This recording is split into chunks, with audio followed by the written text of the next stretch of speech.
Mula nagbuntis ako, ngayon lang talaga kami nag-away ng ganito. Ngayon ko lang siya inaway ng ganito. Kasi di naman niya ako inaway. In-stress lang niya ako ng very light. Hanggang umabot sa point na pagdesisyonan kong uuwi na lang ako sa amin.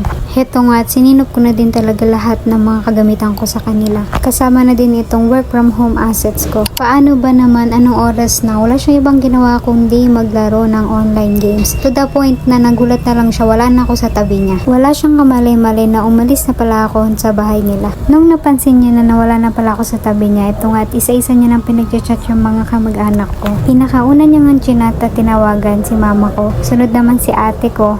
Tapos sunod yung tita ko at saka yung last, pinsan ko. Habang busy nga siya hanapin ako, ako naman kumakain sa karinderya kasi gutom na talaga ako ng mga oras na yun. Kadalasan kasi talaga pag galit ako, naka-silent mode ako as in hindi ako kikibo, tatahimik lang ako. Mas pinipili ko yun kaysa mag-war freak ako. Pero kapag na-reach na yung limit ng pasensya ko, para na talaga akong dragon na bubuga ng apoy, ganon. Nung mga panahon na to, hindi ko na talaga napigilan yung gutom ko kasi nasa patay gutom era na talaga ako ng mga time na to. Sabi ko nga kung ako lang siguro, kakayanin ko pa or titiisin ko pa yung gutom. Pero dahil may twins na sa tiyan ko, ibang level na talaga yung gutom. Doon ko nga rin na-realize yung kahalagahan na nag-work ang isang babae kasi kaya mong mabigay yung self-needs mo kapag may mga ganitong eksena sa buhay.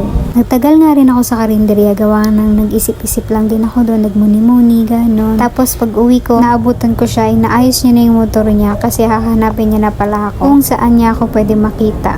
Tapos nung nakita niya ako, sinundan niya ako sa kwarto. Tapos doon niya na ako kinausap ng masinsinan. Tapos sabay, panay, sorry ang lolo mo. Syempre tayo pa, baby girl. Aba, pinahirapan ko muna talaga siya bago niya ako tuluyang masuyo. Tanghali nga nung time na yun, kumain ako sa karinderya. Tapos inabot na kami nitong hapon. Doon pa lang din siya kakain ng pananghalian kasi nga hindi talaga siya kumakain unless makita niya na ako at magkabati kami. Nung nagkaayos na nga kami, inalok niya ako kung gusto kong kumain. Sabi ko, tinatarong pa ba yan? Malamang lagi akong gutom. Dahil nga patay gutom na talaga ang buntis na ito. Naalala ko nga noon kapag nakain ako sa karinderya, hindi ko talaga nauubos ang isang meal. Pero nagulat ako pagkain ko sa karinderya kanina. Simot talaga, nanghingi pa ako ng sabaw. Tapos heto nga, ilang oras pa nakakalipas. Ang dami ko na namang nakain. Mas madami pa akong nakain kay dormate. Siguro nga dahil sa twins itong dinadala ko, kaya ganun na lang ang pagkatako ng person na ito. Pagkatapos namin kumain, agad na din niyang hinugasan yung mga hugasin. Ganyan talaga pag may kasalanan, sinisipag bigla. Tapos pabiro niya nga sabi, ayusin ko na daw tong mga gamit ko. Sabi ko naman, ba't ko naman gagawin yun? Diniloko ko lang sarili ko. Tapos ayun, siya na nagligpit